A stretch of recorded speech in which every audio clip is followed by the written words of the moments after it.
6월 8일 화요일 시편 8편 1절로 9절까지 말씀입니다. 여호와 우리 주여, 주의 이름이 온 땅에 어찌 그리 아름다운지요. 주의 영광이 하늘을 덮었나이다. 주의 대적으로 말미암아 어린아이들과 젖먹이들의 입으로 권능을 세우시며 이는 원수들과 보복자들을 잠잠하게 하려 하심이니이다. 주의 손가락으로 만드신 주의 하늘과 주께서 베풀어 두신 달과 별들을 내가 보으니 사람이 무엇이기에 주께서 그를 생각하시며 인자가 무엇이기에 주께서 그를 돌보시나이까. 그를 하나님보다 조금 못하게 하시고 영화와 종기로 관을 씌우셨나이다. 주의 손으로 만드신 것을 다스리게 하시고 만물을 그의 발 아래 두셨으니 곧 모든 소와 양과 들짐승이며 공중의 새와 바다의 물고기와 바닷길에 다니는 것이니이다. 여호와 우리 주여, 주의 이름이 온 땅에 어찌 그리 아름다운지요. 아멘. 시편 8편은 시편 150편 중에서 가장 아름다운 시 중에 하나입니다. 우선의 표제를 보면 다윗의 시라고 기록이 되어서 다윗이 기록한 시임을 알 수가 있고요. 인도자를 따라 기띔에 마친 노래라고 되어져 있는데, 기띔은 정확하게는 알 수는 없지만 아마도 반주용 악기 또는 특정 리듬일 것이다 라고 추정을 하고 있습니다. 자, 1절을 제가 다시 한번 읽어보면 여호와 우리 주여, 주의 이름이 온 땅에 어찌 그리 아름다운지요. 주의 영광이 하늘을 덮었나이다 라고 고백을 하고 있습니다. 시라는 장르는 공부를 해서 또 지식적으로 쓸 수 있는 것이 아닙니다. 그의 마음속으로 느껴지고 깨달아진 것을 이제 입 밖으로 표현해서 나오는 것이 시이므로 1절의 고백은 다윗의 마음속 깊은 곳에서 깨달음과 감동에 의해서 자연스럽게 흘러나와서 기록된 것이다라는 것을 알 수가 있습니다. 다윗은 장엄하고도 아름다운 자연 만물을 통해 거기 구현된 하나님의 영광스러움과 탁월한 능력, 또 그분의 통치와 섭리를 목도하고 나서 이 아름다운 우주를 관리, 운행하시는 그 하나님의 하나님 되심을 1절에서 그리고 9절에서 동일하게 노래를 하고 있습니다.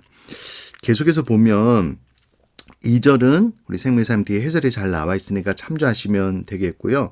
3절에 보면 그 광활한 우주를 또 이 아름다운 자연을 표현할 때에 주의 손가락으로 만드신 주의 하늘과 주께서 베풀어 두신 달과 별들을 내가 보으니 라고 기록을 하고 있는데, 그 모든 것들을 바라봤을 때에 다윗 마음속에 일어난 감동을 노래하고 있는데, 저는 1절과 3절 말씀을 읽으면서 제 마음속에 이 우주와 자연 만물을 바라보면서 다윗과 같이 이렇게 찬양할 때가 있었는가 라는 것을 좀 생각을 해볼 때에 몇 가지가 떠올랐는데요.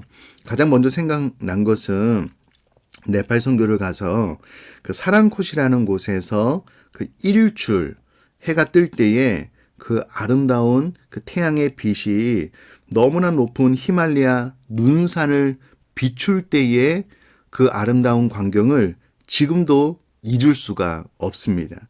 그때 우리 같이 간 선교팀들과 너무나도 자연스럽게 주 하나님 지으신 모든 세계를 찬양을 했는데요.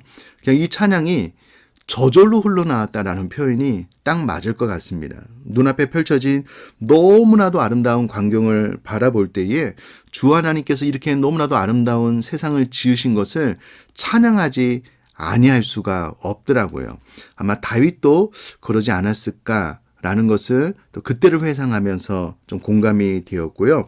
또 하나는 몇 년 전에 강릉 안반대기라는 곳을 가서 저녁 늦은 시간에 그 아름다운 별을 보면서 또 마음속으로 찬양했던 것이 좀 떠올랐는데요.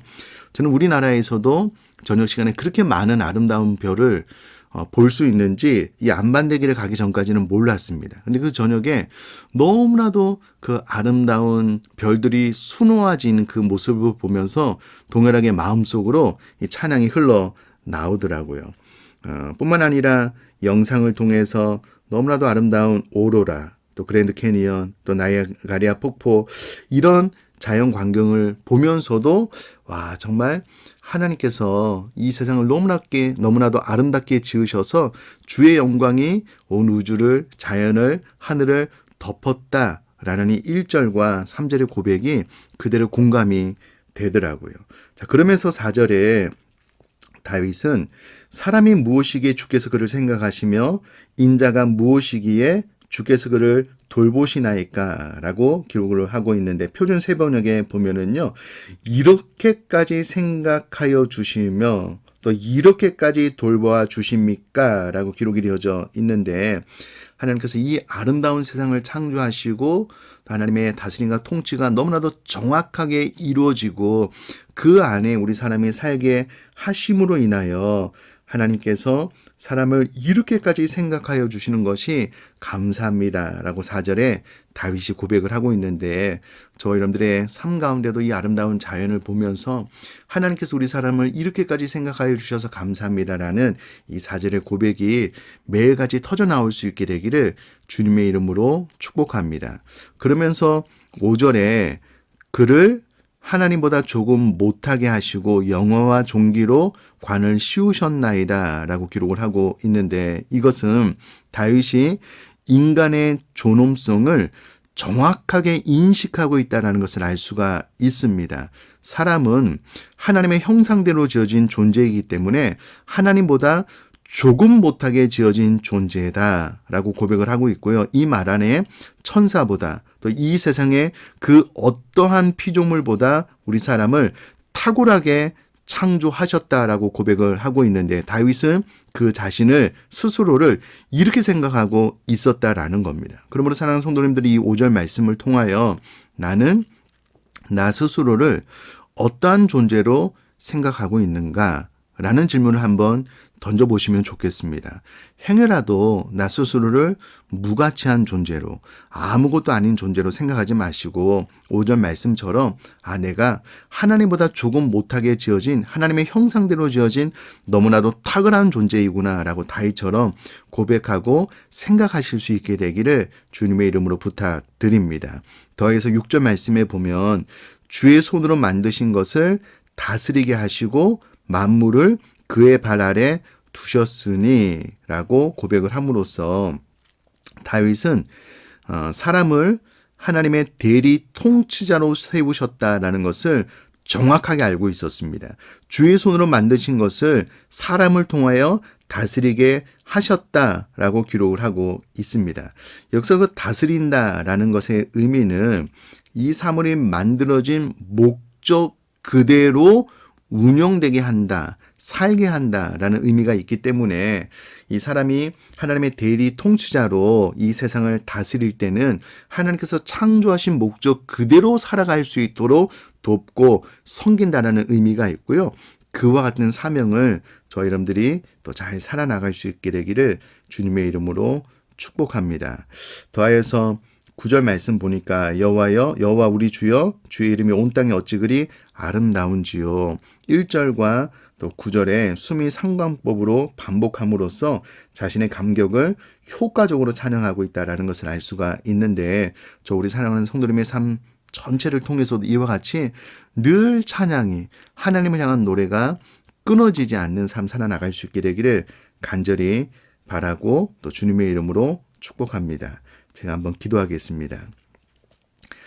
살아계신 하나님 아버지, 다윗이 하나님께서 창조하신 이 아름다운 세상을 보면서 마음속 깊은 감격의 찬양, 노래를 불렀듯 저 우리 사랑하는 성도님의 삶 가운데도 이와 같은 감격스러운 찬양이 마르지 않는 계속해서 흘러나올 수 있는 삶 되어질 수 있도록 은혜를 허락하여 주옵소서. 더해서 다윗은 자신 스스로에 대한 생각을 하나님보다 조금 못하게 하신 하나님의 형상대로 지어진 존재임을 정확하게 인식하였으므로 저와 우리 사랑하는 성도님들도 자신을 무가치하게 여기지 말고 내가 하나님의 형상대로 지어진 존귀한 존재이다라는 것을 인식하며 하루를 자신 있게 힘있게 살아나갈 수 있도록 도와주시길 원합니다. 더하여서 우리 하나님의 대리 통치자로서 하나님께서 이 세상을 지으신 창조 목적대로 잘 운영될 수 있도록 돕고 섬기고 다스려야 되는 존재임을 기억하고 하나님 앞에 부르신 이 소명을 잘 이루어드릴 수 있는 삶 살아나갈 수 있도록 은혜를 더하여 주옵소서.